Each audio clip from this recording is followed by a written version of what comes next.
asalaamaaleykum suñu mbokk téléspectateurs yi ñu leen di dalax jàmm seen télévision majeure la RTS fas yéene jox leen seen xibaar météo xibaar bi nag nañ koy tàmbalee xibaar yu géej gi ñu ngi xaarandi ngelaw bu takku bi nga xamante ni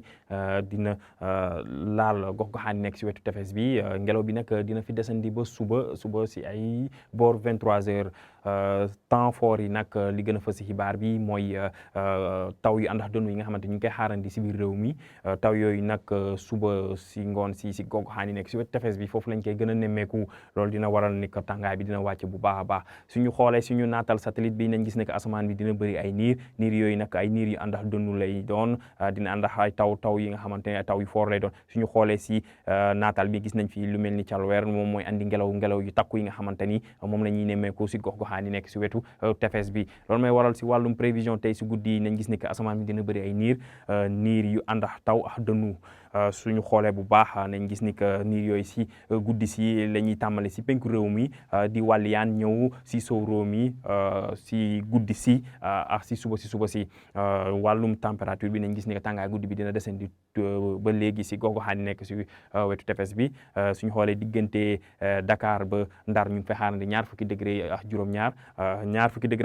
tamit ñu ngi koy xaarandi diggante Podor ak Matam tàngaay bi fu mu gën a néewee mooy si diggante Tambacounda ba Bakel foofu ñu fay xaarandi ñaar fukki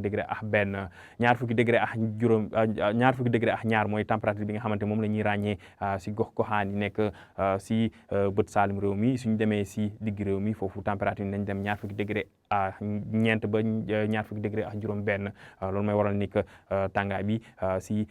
gox-goxaan yooyu lay foofu lañ koy gën a nemmeeku suba nag nañ gis ne que taw yi si gox-goxaan yi nekk si wetu sow réew mi ak si tefes réew mi foofu lañ koy gën a nemmeeku ñu ngi am ngelaw bu takku bi nga xamante ni dina laal gox-goxaan yi nekk si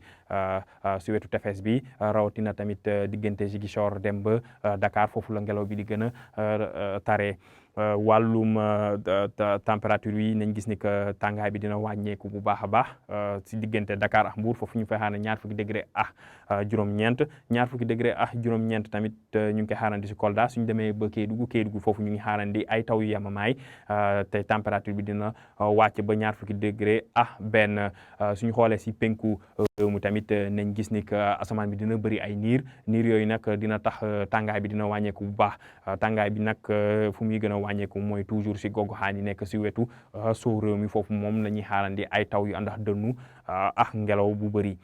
kon mbokk yi si tënk ñu ngi xaarandi tey si guddi dem suba si ay taw yi nga xamante ni ay taw yu àndax dënnu lay doon taw yooyu nag mun nañ wàlliyaan dem si sow réew mi suba foofu la ñuy gën a nemmeeku ay taw ak ngelaw bu takku bi nga xamante ni nañ ko nemmeeku diggante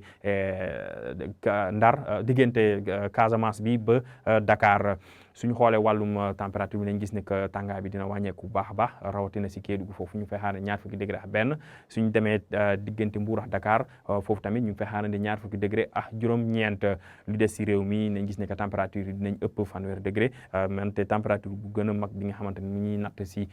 journée bi mooy si gox-goxaan yi nekk wetu Diourbel foofu ñu fay xaarandi fanweer degré ak ñeent kon mbokk yi lii la ñu amoon si xibaar ñu leen dox di daje ba suba